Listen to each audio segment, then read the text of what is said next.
Rule Breaker, it's Courtney here from RuleBreakersClub.com with this week's dose of copywriting tips for rebels with a cause. I know that the most effective blog posts, emails, and other content that I write are the ones where I share personal stories from my experience. When I get vulnerable and I dig deep and I share something that can resonate with my readers on a much deeper level than usual marketing tips, etc. But I understand that it can be really difficult to come up with personal stories for your marketing. I think that what we normally do is we open up a blank document and we sit down to write, and then we go, I don't know what to say. So what I wanted to do in this week's blog, this week's video, and this week's action sheet, which you'll want to get down below this video, is to give you some questions and prompts to help you to create an arsenal of personal stories for your marketing, for your business, etc. Because it's good to have a whole slew of stories on hand that you can pull from to resonate with your readers, share your successes, etc. So in today's video, I'm going to give you a bunch of prompts and questions to spark the ideas and the memories in your mind to help you to come up with those stories. So let's go ahead and get started. The first category of stories that I want you to think about are your origin stories. So your origin stories are, how did you get from where you were to where you are now? Like, what has your life path been like? What is your story? So here are some questions that you'll want to look at to come up with your origin stories. What events in your life led you to start the business that you're in right now?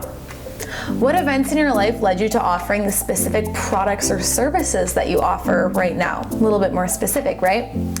What events in your life led you to start doing the specific type of work that you're doing? So less about the products and services, but how did you get into your line of work?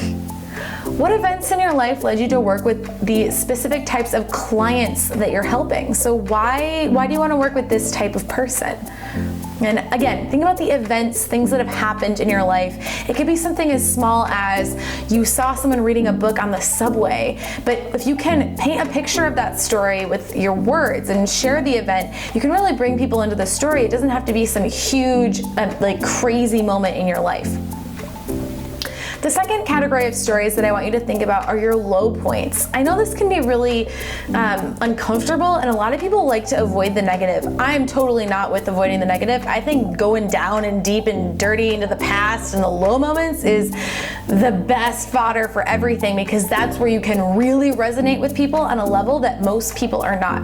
Most people online are staying superficial. They're staying in the pretty, colorful, Instagrammable stuff that you see and everybody likes to share. But there's a dark side, and there's a whole other side to people, to every single person, that they don't really like to talk about. Now, if you're willing to talk about those things, and I'll tell you, this is where I get the greatest connection with people when I share these stories, I promise you that you will create fans and followers for life, because you will connect with people on a real, authentic level. So here are some questions to help you to uncover those dark times, and it's okay to go dark. You don't have to be a Pollyanna all the time. What was a big failure or flop that you had when you started out in your business, or when you started out on your path to achieve what you want to help your clients and customers to achieve?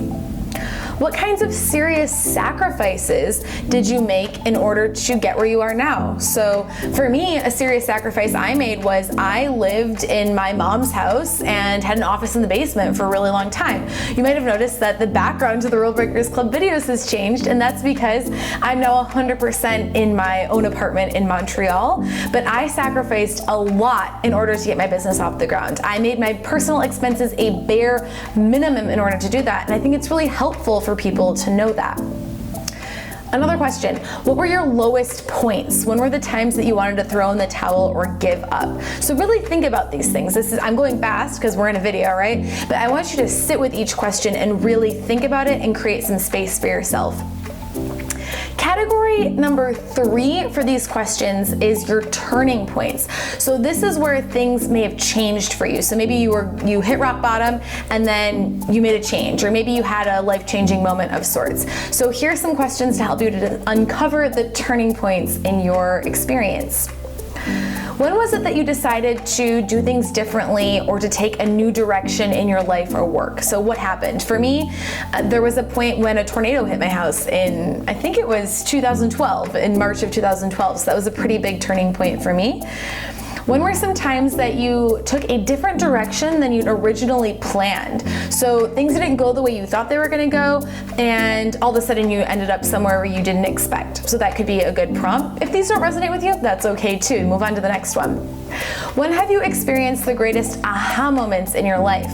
Were you in a particular place, reading a particular book, listening to particular music, talking to a particular person? So think about those moments when you've been the most changed and inspired. Maybe you're watching Oprah. That happens. I'm sure a lot of people have that story. Okay, and then category number 4, which will be the most exciting, but probably the hardest for a lot of you, is your biggest wins and accomplishments.